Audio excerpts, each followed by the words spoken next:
Hello, everybody. My name is Jesse Ringle. I'm sure most of you know that because I think the only people who know I'm going to be posting this in general or following me, I think my shit's on private. Anyways, I don't know why I'm telling you that. Point is, I'm posting this video talking about the election that happened last night. I think the reason that my perspective could be interesting is because I'm not like a registered like Republican or Democrat. I've been registered in the Green Party for a good amount of time now. I voted for Biden in like 2020, but then kind of like after that, I felt a little bit disfranchised for different reasons. So I kind of just felt like the Green Party represented my values more. I'll still vote like Democrat once in a while, depending on what the issue is, or if like there's no Green Party person running in that election. Just to kind of give you an idea of like where like my political views stand, I would kind of classify them as like socialists, like a little bit left of Bernie, if that makes sense. I don't really know if that makes sense, but whatever. I'm assuming everyone here has the same knowledge for some reason. So as you guys know, the election took place yesterday. It was pretty surprising to say the least.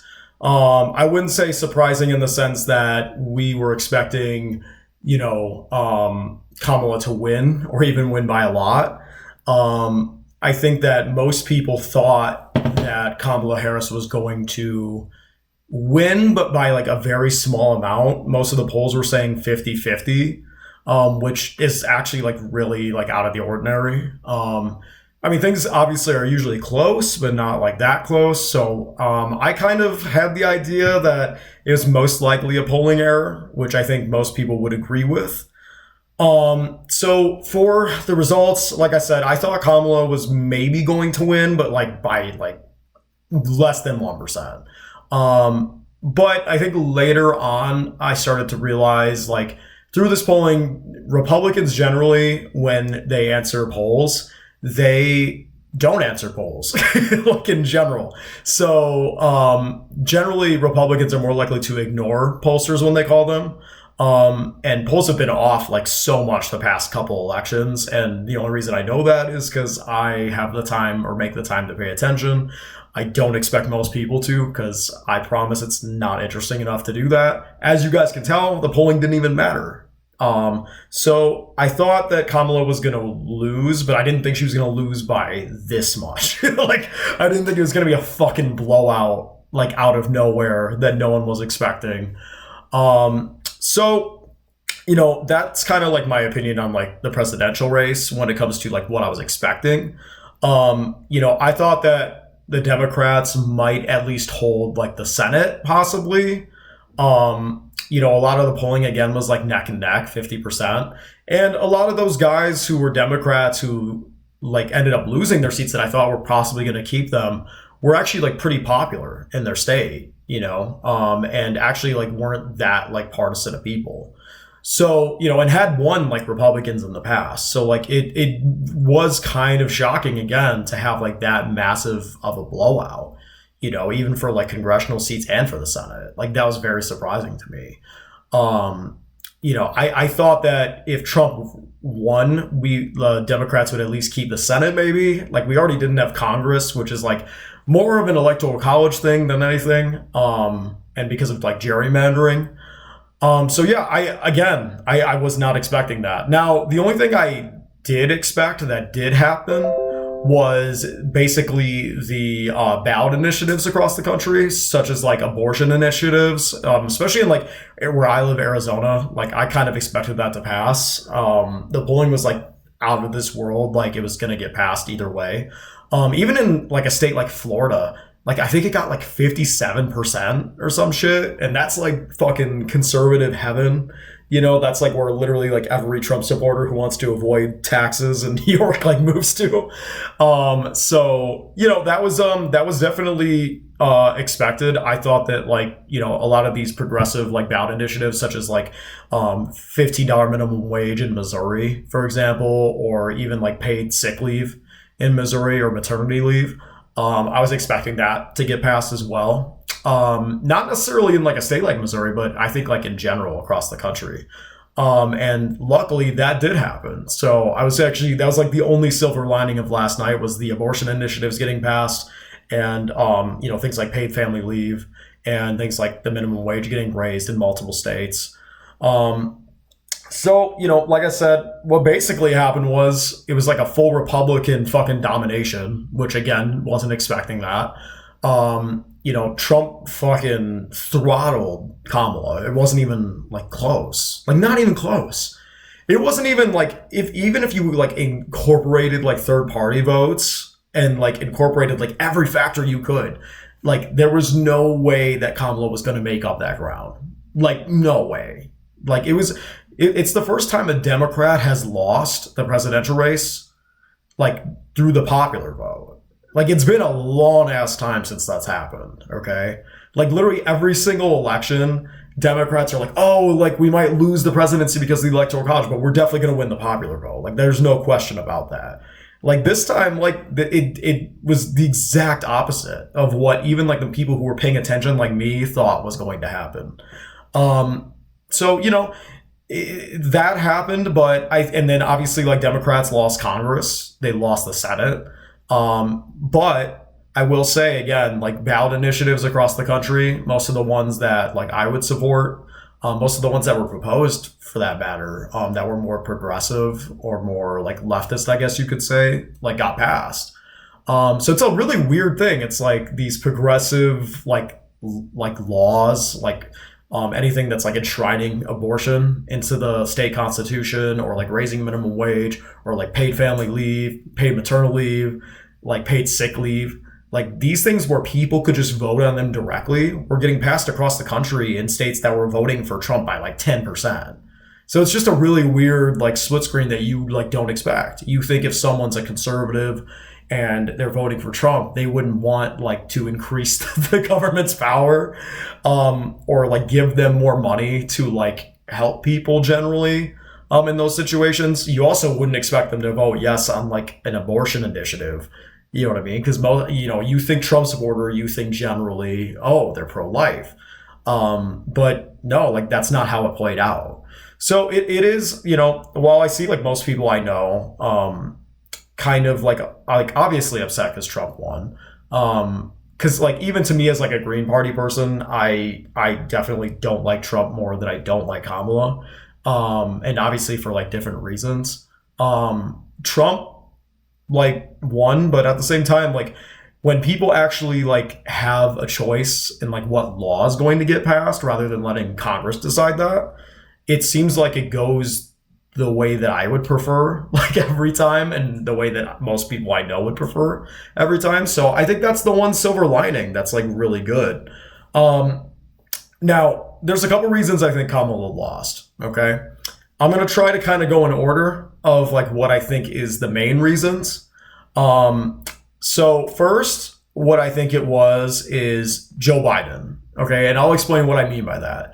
Joe Biden was full intent going to run for a second term in office. Okay. When most people like knew who were paying attention were like, this guy has dementia. Okay. Like there's nothing going on up here. Okay. It's like when your grandma's saying shit that like, you're like, I don't think you should be driving behind the wheel. Right. And that's not to be ageist. Like it's just reality. Like if you saw this guy talking or even in a debate, you're like, this is not someone who should have access to the nuclear codes, right?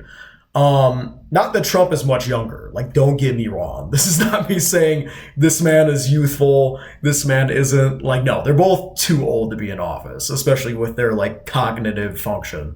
But Biden's was just so obvious that like even people who were Democrats were like, this guy needs to drop out. Now, the problem is like that would have been great if this guy had dropped out before multiple debates with Trump had happened.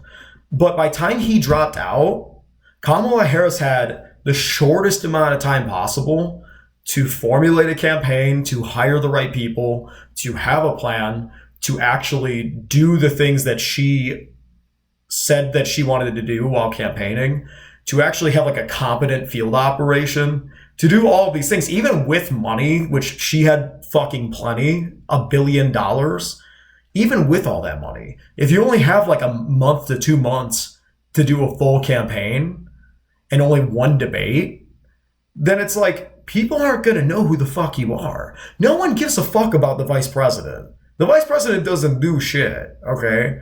Like, it's literally, they maybe do a tie-breaking vote in the Senate, and that's if the Senate's like 50-50 on an issue, but usually that does not happen, okay? Like, very rarely does that happen. So, to be frank, Kamala Harris as vice president was kind of irrelevant.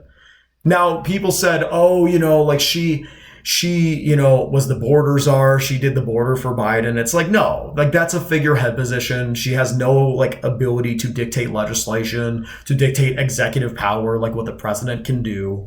So like I said, Biden held on too long. Okay. Because I don't know if it was because of his ego, if it was because of the people around him, if it was a pride thing, but he held on too long. If he had let the primary in the Democratic Party happen, where other candidates could have like given their vision of how to be Trump or to how to run the country, if he would have given people the opportunity like Gavin Newsom, Kamala Harris, even Tim Walz, Kamala Harris's running mate, if he had given them the opportunity to actually say their vision and maybe run for office, it's possible we'd have a different outcome. Now, another thing with Biden is he was incredibly unpopular. You know what I mean? There were things that Biden did that I fucked with. You know what I mean? Like getting us out of Afghanistan, as like flawed as that was. You know what I mean? Like I think he did a relatively like good thing by getting us out of that. I think with like antitrust, like making sure corporate mergers weren't happening, making sure that monopolies weren't being created, making sure that the government was like making it so that people could strike, people could actually do union action without being like unfairly criticized by their company. By basically what he did is he put people into the National Labor Relations Board, which he can appoint people to, and they're supposed to protect the right of people to form a union, basically. And he stacked that like entire board with people who actually were willing to protect union rights and workers' rights. So, I think, while Biden had a couple of good things he did, I think his inaction on like inflation, on Israel, on making sure that Israel wasn't continuously committing war crimes every 2 seconds. I think his inaction on inflation, his inaction on gas prices, his inaction in general, right? Even student loan debt, it's like he could have fought a lot harder. He could have used different legal justifications that would have been more sound to the Supreme Court. A lot of these things not only turned off like independent voters like me, but also turned off people who were progressives, people who were more in like the Bernie wing of the party. I know for a fact Biden's mistakes with Israel definitely turned off Palestinian voters, definitely turned off anybody who's sympathetic to the Palestinian cause. If you're going to support and fund a genocide of a people and fund an ethno-state of a people, and then you expect the families of those people in the United States to vote for your party, then you're out of your fucking mind. Like, no, if someone killed your family member, you would not then be like, oh, let me support that person. Like, no, that's not going to happen, right? So Biden is a huge reason why she lost, okay? Because this was basically a referendum on not only Kamala Harris, but also Joe Biden, because he was the most prominent person. He was the Democratic Party for almost 4 years, even though he wasn't conscious for half of it, okay? So Biden dragged down Kamala Harris because, again, she kind of had a clean slate because she wasn't president before. So she could have taken a different route than Joe Biden. And this is partly on her because she could have said, hey, I'm going to improve on these areas that Biden didn't do well in. Okay, I'm going to address the concerns of Palestinian voters and people who are sympathetic to Palestinians. I could address the concerns of inflation and like actually do something about it. Okay, I could actually do policies that are actually going to help people and hold companies accountable for raising prices on people. Okay, I could actually do things to lower gas prices or to invest in infrastructure where people don't need to drive as much. Okay, there was a million things, but that actually requires you to do something, which Democrats generally don't do. Or if they do something, it's a bill that literally is just a carve out for private industry to take in money and then not actually build anything. Okay. So next on my list for why she lost is VPs lose almost every election. Vice presidents who run after their president is done generally lose. Okay. Because if your guy's not running again, there's a reason he's not running again. And you were a part of that administration, so you have to answer for every flaw of that administration, even though you didn't really have the power. So the point is that she had to defend every mistake that Biden made, okay, while not having much power over it. So already you're at a loss, right? We know that Dick Cheney would have lost as George Bush's VP. We know that Obama didn't want Biden to run after his presidency. We know Al Gore lost. He was Bill Clinton's vice president. Okay, there's a million times where this has happened where the vice president loses. Okay.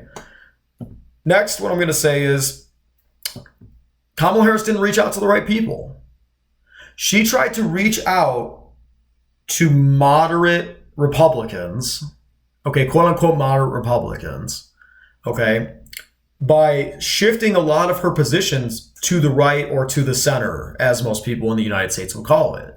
She accepted Republican framing of issues like trans issues, immigration, basically saying, hey, like, yeah, these issues are really legit. Like your fear of immigrants and fear of trans people is really legit. Let me move to the right on that and act as if like that's a normal position to take. Right? And you're never going to outright Trump on the border. Okay. So giving into his framing on that, already you're taking a loss because he's going to be way harder on the border than you are. So if you're admitting that it's a problem, okay, if you're admitting that illegal immigrants are, if you're saying that illegal immigrants are, of course they're committing crimes, like more than the average US citizen, which isn't even true. But she's giving into that framing by saying, hey, we need to lock down the border, just like Trump is. Okay, we need to give into that framing. It's like, no. Like, these mythical moderate Republicans you're trying to reach out to, they don't exist anymore. Okay? There's no Republican voter who's going to actually believe in conservatism and vote for Trump not vote for Trump just because he's a mean guy, okay? Like, they have an ideology, they're committed to it, okay? You may be able to find 5 fucking suburban white women in, like, Atlanta, maybe, okay, to make up that difference. And when Kamala Harris moves a lot of her things to the right, stops talking about Medicare for all, stops talking about environmental issues, stops talking about trans issues, stops talking about price gouging, okay? Stops talking about all of these economic things like paid family leave, child tax credit, Medicare for all of these things that Biden even was better on. When she shifts to the right and doesn't talk about these things because she thinks she's going to attract this mythical moderate Republican that doesn't exist according to any polling, you're going to turn off your base, meaning you're going to turn off progressive voters in the Democratic Party. Okay, if you shift your positions to the right and give into right-wing framing, people on the left who might be more sympathetic to Democrats are going to be a lot less motivated to vote for you. The worst part of that was when she said, I'm not going to do anything different on Israel than what Biden's doing, which basically means I'm going to let Israel keep bombing civilians without any repercussions, okay? Without even an arms embargo. She's basically saying Israel gets free reign. She may pay lip service and be like, oh, well, too many civilians are dying, and that's unfortunate. That's not good enough, okay? A lot of people who care about that issue, okay, don't believe in the lesser of two evils. Because if Kamala and Joe Biden are helping perpetuate a genocide, what's worse than perpetuating a genocide? Are you going to genocide harder? Is Trump going to genocide harder? Like, you can't vote on lesser of two evils in that way. And a principled progressive voter generally will not take lightly that you're trying to make them do that. Okay, so you're either going to make them go to third party or you're going to make them not want to vote at all. Okay, so then don't be surprised when you're hemorrhaging progressive support, mostly young people, and a lot of Arab American voters, okay, and a lot of Palestinian American voters. You're hemorrhaging those people because you think you're going to pick up some random moderate Republican that you think exists in your head that's going to vote for Kamala Harris over Trump. It's like, that's not a person that exists, okay? Another example of this, it's like having Liz Cheney, who's Dick Cheney's daughter, Dick Cheney being the former vice president of George H.W. Bush, okay? Dick Cheney, if you don't know who that is, this is a man who made the Iraq War, okay, in the early 2000s. He's the one who led our disastrous response to 9/11 and got us in wars with multiple countries like Iraq, Afghanistan, all of these countries that led to 20 years of carnage, thousands of Americans losing their lives, hundreds of thousands of Iraqi and Afghanistan civilians losing their lives, okay? And we did it all for nothing because bin Laden was in fucking Pakistan the whole time. Dick Cheney is a literal war criminal. And Kamala said, let me have his daughter, who's also supportive of war criminals, that most, Arab American, Palestinian American, Lebanese American, you could go down the list, hate, okay? Because they're responsible for deaths of not only hundreds of thousands of people, but probably families of theirs who lived overseas, okay? Not to mention the progressive voters who were against those wars, who knew that Dick Cheney was a war criminal, yet Kamala Harris is going around flashing their endorsement like that's a good thing. So I think it's a summary of just these people are not serious, because trying to find this mythical Republican who was voting for Trump before, but now he's not, because apparently he drew the line just recently after all of Trump's behavior. After 8 years, it was fine. But now they are going to vote for Kamala Harris. Like, that's just not the reality. So I've kind of ranted on too long about that. But the point is when you actually poll people, what they care about is economic issues, for the most part. They care about social justice. They care about the environment. But their pocketbooks matter, because that affects you day to day, right? Most of her political ads were about saving democracy, okay? To be frank, most people don't give a fuck about democracy if they can't afford groceries, if they can't afford housing, if they can't afford to buy a car, if they can't afford to go to school, okay? Which these issues have gotten a lot worse under Biden. Now, is it just because of Biden? Definitely not. And I think any honest person will tell you it's not just Biden's fault. In fact, most of it probably isn't Biden's fault. What is his fault is his inaction on those issues, and is not going hard enough to fix those issues. Now, what you could say is that Kamala thought, because in 2022, using January 6th was going to make, January 6th was a big issue in 2022 during the midterms. And we did win a lot. The Democrats won a lot of elections using January 6th and making Trump out to be an extremist, which he is.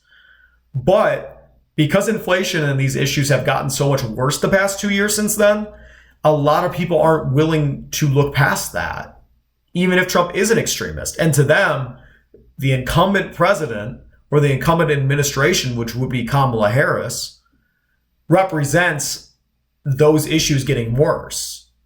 Now, I'm not saying that's the correct thinking necessarily. I don't blame them for thinking that way, because it's not on them to follow the news every day. It's on our government to actually do things that are good for people, that are solving their problems. But the point is that she's not focusing on the right issues in most of her ads. She's talking about abortion, which is very important, but to your average independent voter, that's not going to drive them out. What's going to drive them out is saying, hey, I have a tangible plan to lower your grocery prices, to lower your car prices, to lower your healthcare costs, to lower your housing costs. Now, Trump is saying that, right? Trump is saying, I'm going to do all of that more than Kamala is, but his solutions aren't actually going to do that. But to most people who don't pay attention to politics on a daily basis, which is most people, which I don't blame them because they're busy and have lives, Hearing someone's going to fix all of your problems, okay, even without a full explanation or a shitty one, that's better than not hearing about it at all. Or hearing, oh, well, what about democracy? What about democracy? People don't care about that when they're starving and when they're hungry, okay? And when they're not getting paid enough, okay? Now, another reason, people do have rosy-colored glasses of the Trump administration. They do think that it was better back then, even though when I was around then, everyone was saying it was horrible. Like literally everyone. And I'm not just talking about like liberals and leftists. Like everybody was saying it was a dark time in our country, even before COVID happened. Okay, like already we were so divided. The economy wasn't that good. The stock market was up, wages were up, but unemployment was a lot higher. So it was offset by that. We had a lot of the same issues. We still had inflation. It just wasn't as high. You know what I mean? Costs were still going up every year. You know what I mean? The only time gas even went down was during COVID. And that's because we had a higher supply of oil and less people driving. That's called basic economics. But to most people, okay, and I'm not saying this is a correct way to think about it, to most people, they look at that and they say, hey, well, my shit was cheaper 4 years ago. Okay, and now that you're in office, it's not. And even though it may not be directly your fault, I'm going to blame you for your inaction. Okay, so I think that that's probably the biggest reason that she lost, was because it was a referendum on those 4 years. Not even necessarily the legislation that they did pass and the things that they did do. Okay, now I think the last reason, and this one, I'm like, obviously, I don't think it's like the biggest reason. I do think it's a factor, though, is racism and sexism. Okay, you're always going to have that. When you have a black woman running for office, there's going to be people who are not going to vote for that person because of who they are, okay? Because of their own prejudice. Now, I'm not saying that that's a majority of the people who didn't vote for her. I actually don't think that's true at all. But there is definitely a subsection of people who do feel that way. It was even worse during the Obama administration. The level of racism in this country is still astronomical in a lot of places, unfortunately. And I think that even though she barely talked about her identity, I think that people do have this internalized like sexism. They do have like racism, unfortunately. It is like a natural thing in the United States for a lot of people, unfortunately. And they just can't see a woman, especially a black woman, like taking that office. Which is ridiculous. But, you know, I never claimed that voters in the United States were rational people. So basically, you know, I think all of those factors combined, I think that that led to such a massive blowout for Kamala Harris losing. I think it would have been really cool to see someone who was a woman, especially a woman of color, getting to that high of office. That would have been amazing. But I think that if you're going to run a candidate who has that going, I think you have to run someone who's 10 times better than the opponent because of those factors weighing down on them. You have to be even more vigilant when it comes to policy because of that. You have to work 10 times harder than the other side when it comes to that. I think that, you know, that work just didn't happen, you know, and I'm not necessarily blaming her specifically. I'm blaming the people who were around her, the Biden staffers she took with her, the people she was getting advice from were giving her horrible advice. Horrible advice.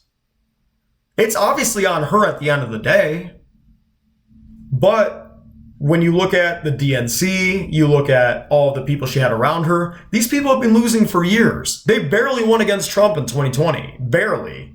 Okay? These are not serious or competent people, right?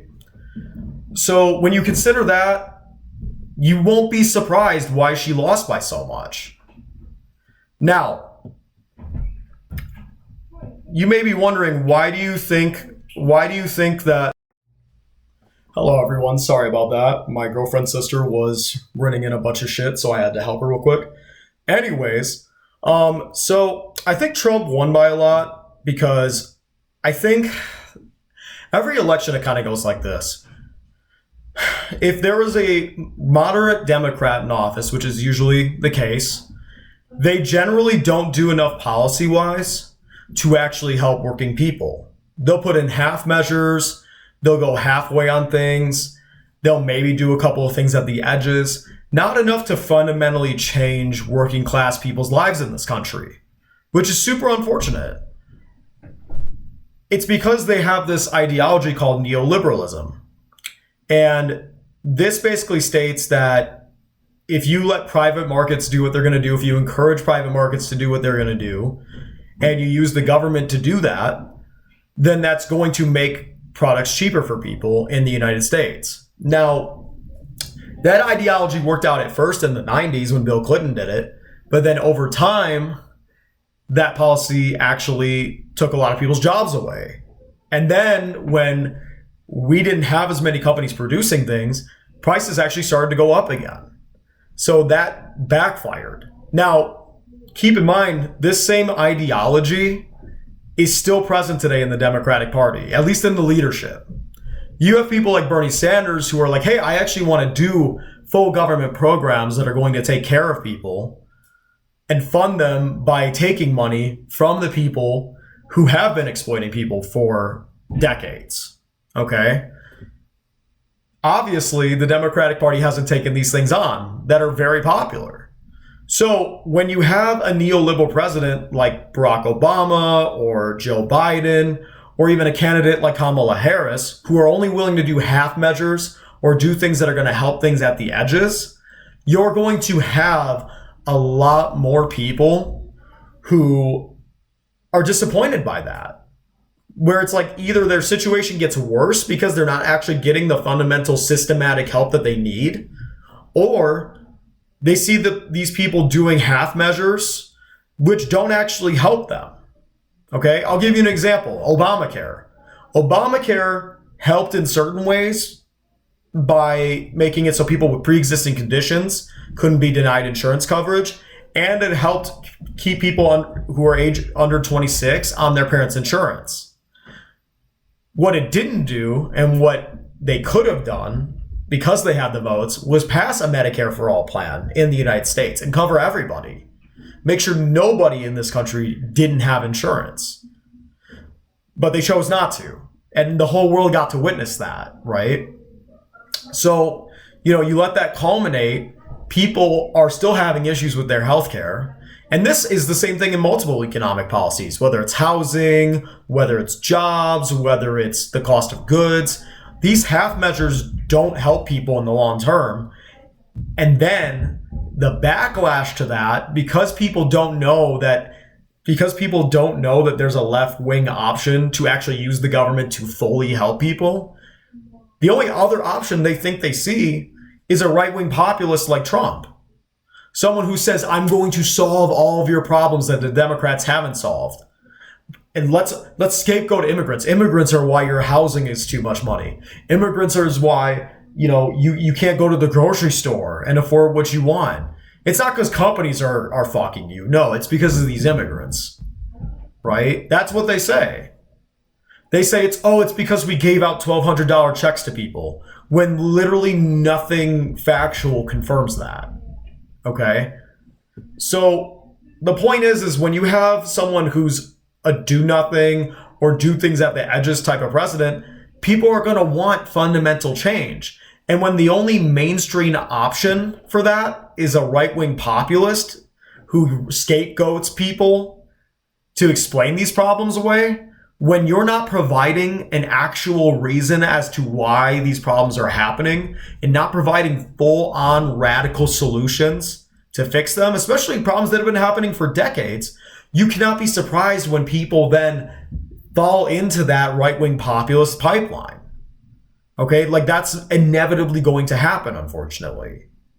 Unless you combat that with something equally compelling, which they could have. They could have incorporated like Bernie Sanders. They could have taken more left-wing ideas, but they chose not to. They chose not to, whether it was because of donors or because of their own ideology or their commitment to neoliberalism. They chose not to. It could be a multitude of things. So I think that my point is Trump won by so much because Joe Biden did half measures. He did what I'm talking about. He did things at the edges that were good, but he didn't propose anything major that could actually change people's lives fundamentally, that would genuinely help the majority of the country with issues like housing, with issues like healthcare. These things aren't even on the Democratic Party platform at this point, okay? They abandoned Medicare for all after one half of an election cycle, something that's super popular. So that's why Trump, using that down the Democratic Party, he said, hey, these people are fucking horrible. I can solve these issues that you're concerned about, even though his solutions are bullshit. Okay? Now, another thing is, Democrats really struggle with young men. That was actually the biggest demographic group that switched on them, was young men. Now, Trump actually went on a lot of these podcasts that young men watch, like Theo Von, like Joe Rogan. I could keep it. There's like 80 of them, right? Now, I'm not saying these guys are like the best people to engage with, okay? But you look at the numbers and you probably, a lot of people, a lot of young men at the polls were saying, hey, I made my decision by watching these podcasts and seeing how Trump actually talks and what he talks about. Now, imagine if Kamala Harris or Tim Walz had gone out to these podcasts and put themselves out there to a different group rather than just going on The View every Sunday, which is mostly popular with like 60-year-old white liberal women, okay, which they were already winning that group in the first place, okay? If they had gone on these podcasts, which reach millions more people, they could have possibly actually gained more young men voters, which was their biggest drop-off. So it's just not reaching out to the right people, not trying to get on every single media thing that you can, like Trump does. Trump thinks all media is good media, even if he looks bad. He's like, if people are seeing me, that's good, right? So that's one thing where I think the reason he won by so much is because he reached out to voters who don't usually vote, like at all. He went on these mediums that most politicians don't go on, okay? Now, I'm not saying it was good faith on his part, but his advisors were smart to have him do that. Kamala Harris is smart enough to know that that wouldn't be a bad idea for her to do either. Now, I think the reason that they didn't have her do that is because they were scared of her saying something, messing something up, maybe saying something that could be interpreted the wrong way, but you're going to have that. You just need to accept that. People appreciate authenticity more than anything. Okay, they do. And by going on those shows, they perceive that, even if Trump's lying, they perceive that as more authentic than a politician going on a CNN interview. Because that's normal bullshit, right? So that's kind of what I mean by that. Then you also just have a lot more like loyal voters to the conservatives. Conservative voters are very loyal to the MAGA movement, okay? They will climb over broken glass to vote for that man, okay? Because he does do what they say they want him to do. He did appoint people to the Supreme Court who took down Roe v. Wade. They wanted him to do that, okay? They wanted him to cut taxes for rich people. A lot of them support that, unfortunately. And he did it, okay? He did boost oil production. Okay, they wanted him to do that. The few things he did follow through. A lot of the stuff he said he was going to do, he didn't follow through with, which they'll ignore. But because they have such loyalty to this man, okay, and he's charismatic to them, they will climb over broken glass to vote for him. I know this because I know multiple people who are fans of his. Okay? I don't know one person who is like, Kamala Harris is my favorite person, or Joe Biden is my favorite person. They didn't even have people who actually were fans of them before they took office. Kamala Harris didn't even make it past the first round in the primary when she ran against Joe Biden, okay? She barely had a base. Joe Biden, in the 40 years he's been in politics, never had like a solid base of people who would come out to vote for him every single time, okay? Not like a super popular guy. So when you run two candidates against a guy who has the most loyal supporters, against someone who doesn't really have that loyal of a base of support, you can't be surprised when there's like a mismatch there. Okay? Now, you may be wondering, this all sounds fucking horrible, right? Doom and gloom, awful. It's not as bad as you think, and I'll explain why.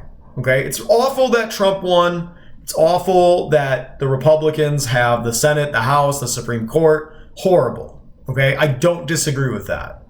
Okay? I'm not happy about it. I'm more left than most of the Democratic Party, so I'm definitely not happy about it. Okay? I don't think Democrats are going to learn from this. And I'm going to tell you why. They never do. They always blame other people for losing elections. They never take a look within. They never say, what could I have talked about? What could I have addressed more? What groups could I have reached out to more? Okay? Maybe I shouldn't be funding a genocide in Gaza. That's definitely not going to happen. Okay? Every single election, they blame the left. They blame third-party voters. They blame people who have a conscience. They don't take responsibility. Now, I'm not saying Trump ever takes responsibility, but we already knew that about him. Okay, that was never like in question. They don't take responsibility. They say, oh, well, if you didn't vote for Jill Stein or if you didn't stay home because of the genocide, then we would have won. If you look at the polls, literally every single third-party voter would not have made up the gap that Kamala needed to win the election. Okay? Doesn't even make it up. So that's not even factually true. So the reason I say this as good news is because I'm hoping, and I do think this, like through polling, I've seen this, more people are going to consider third-party options that represent their views more. Whether it's the Libertarian Party or it's the Green Party, which is a more left-leaning party that I'm a part of. I think that people who are more left-wing Democrats are going to look at this party blaming them for their losses when they didn't even run on progressive policies. And they're going to say, hey, we keep getting fucked. We keep getting blamed for shit. Fuck this. Like, I'm going to actually go to a party that actually represents my views. And I think that that's good for the health of the country. I think it's good to have a third-party option. And I think we need one. We have like 50% independents in this country. And I guarantee you a lot of those people are left-wing independents. So what I'm saying is more people will hopefully move to that section. And then we can actually have a healthier system that has more perspectives than just the Democrats and the Republicans and this constant back and forth. And I do think more young people are starting to consider that. Now, I think that local politics is another reason you should be happy, and ballot initiatives. Even though Trump won in certain states, those states also voted for, again, maternal leave. They voted for sick leave. They voted for raised minimum wage. They voted for opening abortion access and enshrining it into the Constitution. Conservative states voted for that. So it's not these policies that are necessarily unpopular. It's the Democrats themselves. So if we just get these things on ballot initiatives across the country, we could possibly get these things passed without having the negative Democratic stigma over it. Okay? We could get people who call themselves conservatives or populist conservatives, whatever you want to say. Convince them on the issue. Don't say, oh, this is a Democratic. No, like this is a straight issue. And when we do that, things get done quicker and people's lives change for the better. Okay? So, I think that that's good news in itself. And you see more and more ballot initiatives every single election where the people get to decide what they want for this country, which I think is a lot more healthy than sending a bunch of elitist assholes to Washington and letting us suffer and go to work and be busy and be tired. I think us having that choice of what legislation we want and having that debate amongst each other is a lot more healthy than sending these guys to Washington to let them do it behind closed doors. I genuinely believe that. And I hope that everyone else does too. So, you know, in a time where, you know, our rights are being threatened, where women's rights are being threatened, where the rights of LGBTQ people are being threatened, where the rights of workers are being threatened, by not one party, but both, right? One more than the other, but both still, okay? When the rights of immigrants are threatened, when there's a genocide overseas, the one thing you can rely on is getting involved in local politics, getting involved in tenant unions, starting a union at your workplace, voting on ballot initiatives when they come up on your election ballot. These things are way more effective at changing people's daily lives than the presidential election is. Okay? And that's borne out through data. And you have a lot more power than you think in that way. So I hope if you take anything from this, it's that specific fact that you do have more power than you think, and you can do things on a local and state level that's going to impact you and the people you love more than anything that those fucking assholes in Washington can do. So I hope that this was educational. Sorry this was so fucking long. It's my first video. Sorry I had to pause it randomly to help my girlfriend's sister carry an Amazon package in. Thank you for watching if you watched through the whole thing. If you didn't, I understand. I'm hoping that I'm going to improve the format of these videos. I think I'm going to start posting on YouTube and TikTok as well in the future. And I'm going to make more videos like this. You know, and like I said, you know, if there's something you disagree with me on, if there's something that you want clarification on that I said in this video, like feel free to DM me. Feel free to text me if you have my number. I'm always interested, as I think anyone who knows me, I don't stop talking.